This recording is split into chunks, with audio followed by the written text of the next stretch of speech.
حدیث پاک کا مفہوم ہے، رسول صلی اللہ علیہ وسلم نے فرمایا، اللہ تعالیٰ فرماتا ہے، اے ابن آدم، اپنے دن کے شروع کی 4 رکعتیں ترک نہ کر کہ میں دن کے آخر تک تجھ کو کافی ہوں گا، یعنی تیرا محافظ رہوں گا۔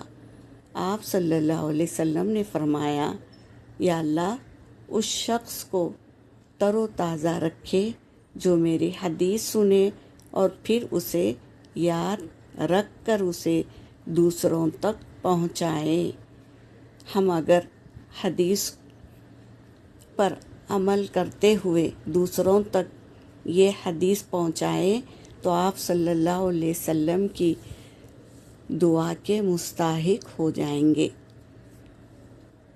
وآخر دعوانا ان الحمد للہ رب العالمین۔